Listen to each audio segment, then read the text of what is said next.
आपने मुझे राज्यपाल के अभिभाषण पे बोलने का मौका दिया, इसके लिए मैं आपका धन्यवाद देता हूं, शुक्रिया अदा करता हूं। राजस्थान का ये तीसरा साल और कोई भूखा न सोए प्रदेश में इससे इसकी शुरुआत हुई और ये मैं दावे के साथ कह सकता हूं कि उस पर हर शब्द टू शब्द अमल हुआ और जिस आशा और विश्वास के साथ गवर्नर साहब ने, राज्यपाल महोदय ने यहाँ पूरा साल का लेखा जोखा प्रस्तुत किया, मैं 2 लाइनों में मुख्यमंत्री जी की भावना को बयान करना चाहता हूँ। बचा ले जो हर तूफान से उसे आस कहते हैं, बड़ा मजबूत है ये धागा जिसे विश्वास कहते हैं। इस विश्वास के साथ पूरे 1 साल का लेखा जोखा यहाँ प्रस्तुत किया और ऐसे समय में जब पूरे देश में हाहाकार मचा था, यूपी में लाशें तैर रही थी नदियों के अंदर, कोई संज्ञान लेने वाला नहीं था, ऐसे समय में राजस्थान की सरकार ने जो कोविड प्रबंधन का एक एग्जाम्पल में पेश किया, एक नज़ीर पेश की, पूरे देश के अंदर, न केवल देश में बल्कि पूरी दुनिया में, जब रेमडेसिविर दवाई नहीं मिल रही थी, ऑक्सीजन नहीं मिल रही थी, हमारे यहाँ एसएमएस में दूर दराज से यहाँ तक कि अध्यक्ष महोदय न केवल राजस्थान बल्कि राजस्थान के बाहर के प्रदेशों के लोग बागों ने भी यहाँ आके इलाज कराया और राजस्थान की सरकार में विश्वास जताया। मैं ये कह सकता हूँ कि कोविड प्रबंधन के समय हर तरह की सुविधाएं, 500 बेडेड हॉस्पिटल को 1400 बेडेड हॉस्पिटल में तब्दील किया।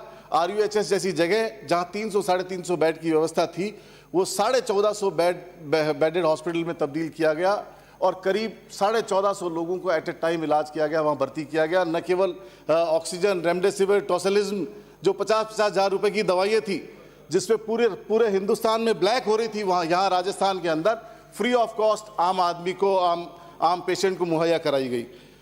एजुकेशन के सेक्टर में पूरे हिंदुस्तान के अंदर कोई भी ऐसी स्टेट नहीं है जहां इंग्लिश मीडियम स्कूल सरकारी स्तर पर पढ़ाई जाती हो। राजस्थान में एक कल्पना की गई और अंग्रेजी माध्यम की स्कूलें, महात्मा गांधी स्कूलों के नाम पर अंग्रेजी माध्यम स्कूलें खोली गई और मुझे ये कहते हुए खुशी है, फख्र है कि मेरी कॉन्स्टिट्यूंसी में जहां 300 बच्चे एक स्कूल में होते थे, आज Mahatma Gandhi English medium school में 1000 से ज़्यादा बच्चे वहां पढ़ाई कर रहे हैं और फ्री ऑफ कॉस्ट कर रहे हैं। किसी भी बच्चे से 1 रुपया फीस का नहीं लिया जा रहा। अध्यक्ष महोदय, फ्री ऑफ कॉस्ट स्कूल और फ्री एजुकेशन न केवल हिंदुस्तान में बल्कि पूरी दुनिया में ऐसी नज़ीर नहीं है कि इंग्लिश मीडियम स्कूलों में पढ़ाई सरकार द्वारा फ्री दी जाए और किताबें फ्री दी जाए, हर चीज़ फ्री। बच्चे को बस एडमिशन कराने की बात है और 12th तक उसको 1 रुपया खर्च करने की जरूरत नहीं है। ऐसी मिसाल अगर पूरे हिंदुस्तान में कहीं है तो राजस्थान में ये एक स्थापना की गई और राजस्थान में इसकी शुरुआत की गई। न केवल इंग्लिश मीडियम स्कूल बल्कि हेल्थ के सेक्टर की बात करें, चिरंजीवी योजना वो योजना है अध्यक्ष महोदय जिसकी आम आदमी को जरूरत है, गरीब आदमी को जरूरत है। ऐसे परिवार जिनके घरों में आदमी बीमार होता है, आज के जमाने में, अध्यक्ष महोदय, आज के जमाने में आज चिकित्सा का बहुत बड़ा महत्व है। हर परिवार में एक न एक आदमी ऐसा रहता है जिसको दवा की, बीमारी की और उसके सैलरी का एक बहुत बड़ा हिस्सा उसकी बीमारी पे खर्च हो जाता है। चिरंजीवी योजना एक ऐसी योजना बनी राजस्थान के अंदर जिसको न केवल राजस्थान में सराहा गया बल्कि बाद में पूरे हिंदुस्तान में अलग अलग स्टेटों ने उसकी कॉपी की, डिजाइन मंगवाए। हम लोगों से पूछा गया चिरंजीवी योजना क्या है, इसमें आप क्या दे रहे हो? 5 लाख तक की बीमारी का इलाज 850 रुपए की मामूली किस्त के अंदर एक ऐसी पॉलिसी बनाई और राजस्थान के हर आदमी को लाभान्वित करने की कोशिश की। कोविड के समय में अध्यक्ष महोदय, दिल्ली से एग्जाम्पल कि दिल्ली से एक बच्ची अपने वालिद को लेकर रिक्शा चला के बिहार पहुंच गई और केंद्र सरकार जागी नहीं इस पे। अभी प्रधानमंत्री जी ने बहुत चुटकियां ली, पंडित जवाहरलाल नेहरू के बारे में बोले, उन्होंने इस बात को उपहास में लिया कि महाराष्ट्र की सरकार ने वहां से फ्री टिकटें उपलब्ध कराई। अध्यक्ष महोदय, राजस्थान से एक भी आदमी यहां से गुजरा, मैं ये दावे के साथ कहता हूं कि हर आदमी को फैसिलिटी मिली, बसों का इंतजाम हुआ, खाने का इंतजाम हुआ, उसको किसी सूरत में किसी तरह की कोई परेशानी नहीं हुई। यहां तक कि मैं जयपुर में, हम आगरा रोड पे मौजूद थे, मैं था, प्रताप सिंह जी हमारे मंत्री मौजूद थे रोड एंड ट्रांसपोर्ट के, उनको चप्पलें, जूते, खाना, सब चीज की व्यवस्था की गई। ऐसे समय में जब उनको पूरे हिंदुस्तान में हाहाकार मचा हुआ था, लोग बाग तैयार नहीं थे एक लंबे लॉकडाउन के लिए।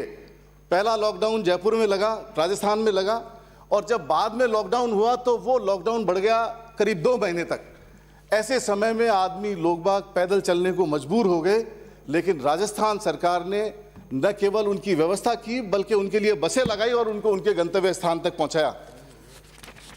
अध्यक्ष महोदय, एक ताजा मसला अभी चल रहा है, ताजा मसला चल रहा है हिजाब के ऊपर, और बहुत सारी बातें, ये बहुत बड़ी बड़ी बातें करते हैं जो यहां से अभी सदन से नदारद हैं। जय श्री राम के नारे लगाते हैं, एक अबला लड़की के ऊपर जो कॉलेज जा रही है, और जोर जोर से नारे लगाते हैं, उसके खौफ का, भय का, डर का माहौल क्रिएट करते हैं। भगवान राम मर्यादा पुरुषोत्तम थे, मर्यादा सिखाई उन्होंने, भय और खौफ का माहौल बनाना नहीं सिखाया उन्होंने कभी भी। उन्होंने रावण से लड़े, वो ये रावण बन के आम आदमी से लड़ रहे हैं। एक दिन इनका अंत भी रावण जैसा ही होगा। अध्यक्ष महोदय, जो आदमी अहंकार के रास्ते पे चला जाता है उसका अंत होना निश्चित है।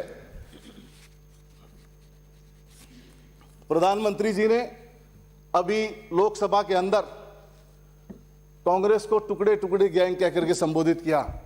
5 राज्यों के इलेक्शन है अध्यक्ष महोदय, एक भी राज्य में बीजेपी का एक सरकार नहीं आ रही है कहीं भी।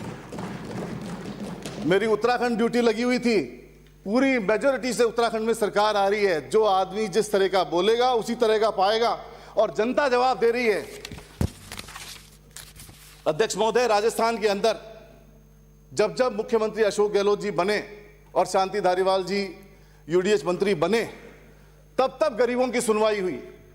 अगर आम आदमी को, गरीबों को आवास मिले तो इनकी पहली सरकार में मिले, दूसरी सरकार में मिले, और तीसरी सरकार में प्रशासन गांवों की ओर और प्रशासन शहरों की ओर, और इतने पट्टे बांटे गए, 10 लाख पट्टों का लक्ष्य रखा गया। अध्यक्ष महोदय, पूरे राजस्थान की हिस्ट्री में आप अगर हिसाब लगाओगे तो यही 3 वो टेन्योर है जिसमें आम आदमी को अपनी संपत्ति का मालिक बनाया गया। मैं धन्यवाद देता हूं मुख्यमंत्री अशोक गहलोत जी को और शांति धारीवाल जी को, जो इन्होंने आम आदमी को उनका आशियाना बना के दिया, और जिससे राजस्थान की हर जनता का, आम आदमी का विश्वास इनके अंदर खड़ा हुआ।